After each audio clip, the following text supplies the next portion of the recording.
कि पड़ोसी देश के साथ बातचीत का दौर खत्म हो चुका है। अब उसे उसी भाषा में जवाब दिया जाएगा जिस तरह की भाषा वो प्रयोग करेगा। I think the era of uninterrupted dialogue with Pakistan is over. Actions have consequences. ये स्टेटमेंट ऐसे ही नहीं आया है और पाकिस्तान भी समझ गया कि अगर जयशंकर जी ने ये बोला है इसका मतलब है कि अब उनकी खटिया खड़े होने वाली है। मुझे लगता है इस बार खटिया खड़ी भी होगी और जलाई भी जाएगी। इंडिया देखे, India is playing like a big boy, बड़ी गेम का खिलाड़ी बन गया है। ठीक है, अपनी मर्जी से इंस्टीट्यूशंस तब खराब कर रहा है, तबाह कर रहा है, बना रहा है, क्राफ्ट कर रहा है। मतलब वो करना चाहता है जो इंडिया का दिल करता है। वो कहता है मैं वो करूंगा जो मेरा दिल करता है। मेरे पास पैसे हैं, मेरे पास रिसोर्सेज हैं, मेरे पास इन्फ्लुएंस है, बहुत कुछ है। This is what they are doing. PM Modi का मैं एक इंटरव्यू देख रही थी जो कि उन्होंने इंडियन टीवी को दिया है और उसमें भी जब उनसे पाकिस्तान के बारे में बात की गई तो उन्होंने यही कहा कि पाकिस्तान के लोग आराम से रहें, अपना जो 2 रोटी खाते हैं वो खाएं, हमारा कोई लेना देना नहीं। यानी उन्होंने कोई पाकिस्तान के लिए कोई बुरी बात तो नहीं कही। उन्होंने यही कहा कि वो चाहते हैं कि पाकिस्तान के लोग और पाकिस्तान जो है वो आराम से रहे और अपना जो काम भी करना है वो करके जो रोटी कमानी है वो कमाएं और खाएं। लेकिन भारत बात करने को तैयार नहीं है। And insofar as Jammu and Kashmir is concerned, I think 370 is done. विदेश मंत्री का ये बयान इस्लामाबाद को सीधा मैसेज है। अगर पाकिस्तान ने आतंक से तौबा नहीं की, अगर घाटी में आतंक की सप्लाई नहीं रोकी तो भारत चुप नहीं बैठेगा, क्योंकि पाकिस्तान हर हद लांघ चुका है। जब इंडिया चाहता है, जैसे चाहता है, पाकिस्तान के लिए स्टेटमेंट देता है और वो स्टेटमेंट वर्ल्ड वायरल हो जाती है। सबसे पहले हमारा कसूर अपना है। अच्छा। क्योंकि हम अपनी सेल्फ रिस्पेक्ट करवाना जानते ही नहीं। हमारे पॉलिटिशियंस बाहर जाते हैं जनाब, वो लोन ले रहे हैं, ये कर रहे हैं, उनको ये है ही नहीं कि हम अपनी बिल्डिंग खुद अपने पैरों पे खुद खड़े हों। पाकिस्तान में इतनी अपॉर्चुनिटीज है, अगर आप अपनी रिस्पेक्ट करवाना नहीं जानते तो लोगों ने यही आके आपको कहना है कि हम आपसे क्यों करें बात, हम क्यों करें। जब आपके मुल्क में इतने वसाइल हैं, इतना कुछ है, आप उस पर फोकस करने की बजाय आप कभी किसी कंट्री पे डिपेंड हो रहे, कभी किसी कंट्री पे डिपेंड हो रहे। That's totally wrong. तो इंडिया जब चाहता है हमें जवाब देता है, जब चाहता है इग्नोर करता है। मतलब इंडिया हमारे साथ खेल रहा है बिकॉज उसकी इकोनॉमी स्ट्रॉन्ग है, वो अपने पैर पर खड़ी है। वहाँ पे हर चीज़ मैन्युफैक्चरिंग आ गई है, लैंड क्रूजर, वहाँ पे बड़े बड़े मतलब। दोस्तों, जब से भारत ने सार्क को डिसफंक्शनल कर दिया है तब से Bharat alternate institutional platforms like Colombo security conclave और बिमस्टैक जैसे प्लेटफॉर्म जो हैं उनको उठा रहा है। रेंज रोवर, बड़ी बड़ी गाड़ियाँ वहाँ पे मैन्युफैक्चर होने। पाकिस्तान में क्या, जो ब्रांड आते हैं वो भी यहाँ से जा रहे हैं। सर, हम तो उम्मीदें लगा के बैठे हुए थे, हमारे नौजवान जो आईटी सेक्टर से हैं उम्मीदें लगा के बैठे थे कि भारत से ताल्लुकात अच्छे हो जाएंगे तो 2 पैसा हम भी कमा लेंगे।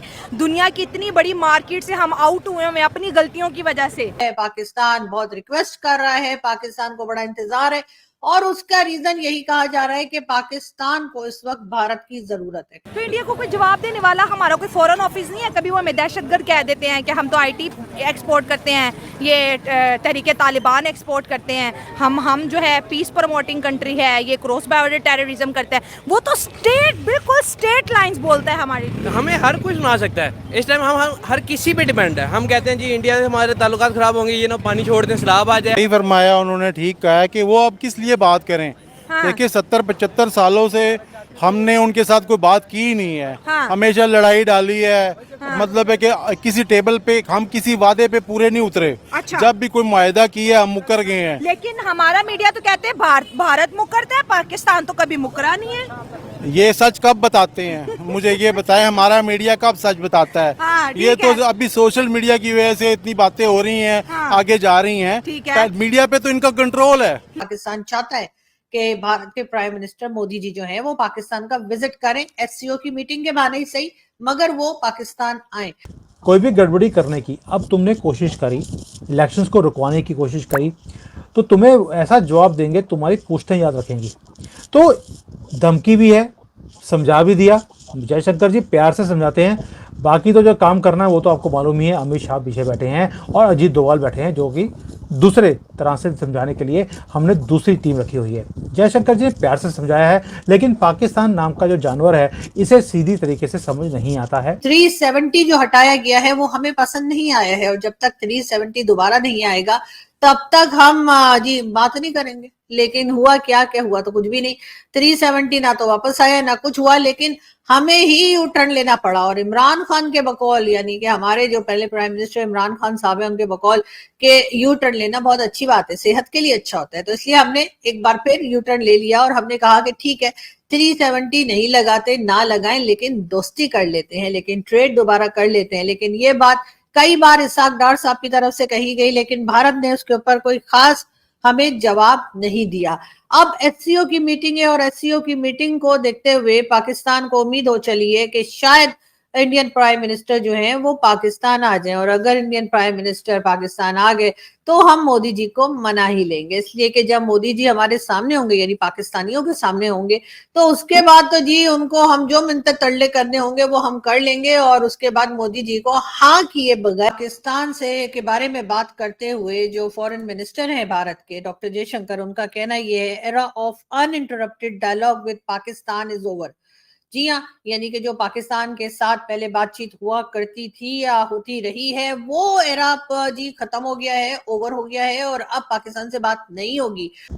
प्यार से समझाने वाली लैंग्वेज इनके भेजे में कभी जा नहीं सकती। दूसरा ही आपको तरीका अपनाना पड़ेगा, और मुझे ऐसा लगता है कि भारत उसके लिए तैयार है।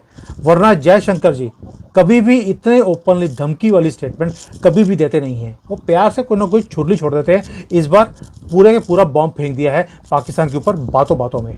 ये जयशंकर जी का स्टाइल नहीं है, लेकिन अगर बोला है that means now we are ready for something huge against Pakistan. और ये मोदी है, हिसाब पूरा पक्का पूरा करके ही छोड़ते हैं। आपको क्या लगता है, अगर 1 साल से हमने जवाब नहीं दिया है तो ये पूरा फुल एंड फाइनल पूरा करके ही हमने उनको जवाब देना है। और जयशंकर जी की स्टेटमेंट उसी लाइन में है। We are not defensive any more. हम हमेशा डिफेंसिव रहे, अब हम डिफेंसिव नहीं हैं। हम ऑफेंसिव डिफेंस भी कर सकते हैं, हम अटैकिंग मोड पे भी आ सकते हैं। अब स्टेक्स हमारे हाथ में है, हम रिएक्टिव नहीं हैं एनी मोर जो पहले होते थे। अब हम अटैकिंग मोड में है। हाथ लगाने की कोशिश मत करना। इस बार हम कट नहीं लगाएंगे, हम काट देंगे। वो वाली लैंग्वेज यूज करी है जयशंकर जी ने, और होना भी चाहिए। हमने हमेशा सॉफ्टनेस बरती है इन जाहिलों के साथ, पाकिस्तानियों के साथ, अब नहीं। और ये अगर जयशंकर जी ने बोलना शुरू कर दिया, मैं दोबारा बोल रहा हूँ, इसका मतलब है मोदी जी ने मन बना लिया है something big is going to happen with Pakistan, और उसके ऊपर हाथ भी हम ही सेकेंगे। आप चिंता मत कीजिए। और मैं ये क्यों बोल रहा हूँ, उसका रीज़न भी है एक। मैंने ऑलरेडी एक वीडियो बनाया था कि पाकिस्तान का एंड गेम शुरू हो चुका है। 2024 में ही इनका एंड गेम मोदी जी करने वाले हैं।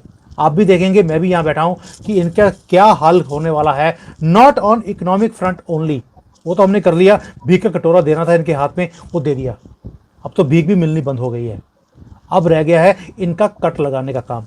ये हमारे ऊपर कट लगाने की बात करते हैं, हम ही इनका कुछ ना कुछ काट के आने वाले हैं। बचपन में ऐसे इनका कुछ काट दिया गया था, इस बार कुछ बड़ा ही कटेगा। वंदे मातरम। मेरा ये चैनल सब्सक्राइब करें और मेरे हर अपडेट आपको मिले, इसके लिए बेल आइकन जरूर दबाइएगा।